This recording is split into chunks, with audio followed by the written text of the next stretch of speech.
Hi, my name is Katie, and I'm going to be reading Walt Disney's The Sorcerer's Apprentice by Little Golden Books.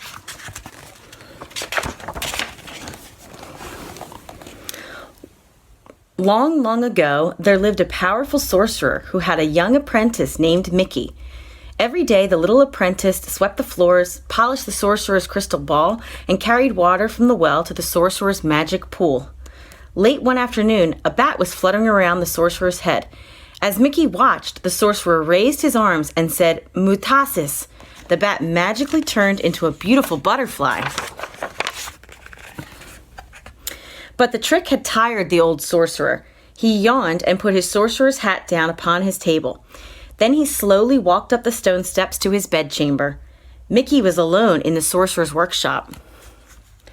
Mickey couldn't take his eyes off the sorcerer's hat. He crept to the sorcerer's workbench, held the mysterious hat in his hands, and then placed it on his head.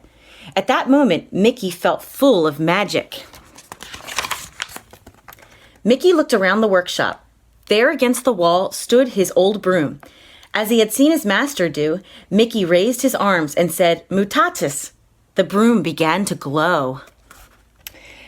At Mickey's command, the broom's handle sprouted arms, and its straw divided into 2 legs. The broom had come to life, but would it obey the commands of a young apprentice?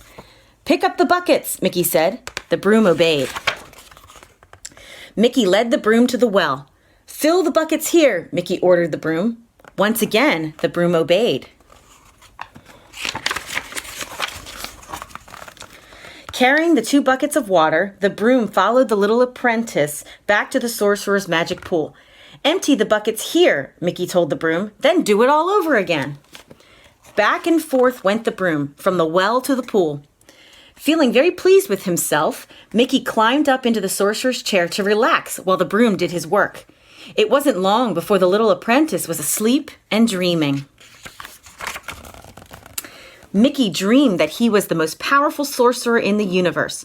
At his command, the stars danced and the planets whirled through the sky. Far below the mountaintop, the oceans raged and roared at Mickey's command. Higher and higher, the waves crashed until Mickey felt the cold, wet spray of the water. Splash! This was no dream. The magic pool was overflowing. The enchanted broom had done Mickey's work all too well. "Stop!" shouted Mickey. The broom did not stop. It marched right over Mickey, dumped more water into the pool, and went back to the well. "Mutatis!" cried Mickey, but the broom did not obey. It filled its buckets instead. Frantic, Mickey snatched an axe from the wall and waited for the broom to return with its brimming buckets. Then he raised his arms and chopped the broom into 1,000 splinters. All was silent for a moment.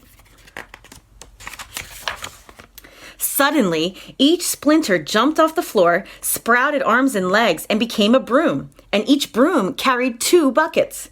The army of brooms with its hundreds of buckets marched from the well to the pool and back again.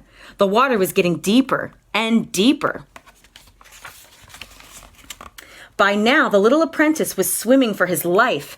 How he struggled to stay afloat. When Sorcerer's book of spells floated by, Mickey climbed on top of it. Turning the pages as best he could, he looked desperately for a spell that would stop the enchanted brooms. Suddenly, the book began to spin, and Mickey was caught in a whirlpool. He felt himself being pulled down, down, down. The last thing Mickey heard as he went under was the thundering voice of the sorcerer. "Mutandis!" boomed the sorcerer from the top of the stone steps. Instantly, the water vanished, and the army of marching brooms was no more. The sorcerer's apprentice knew he was in a lot of trouble.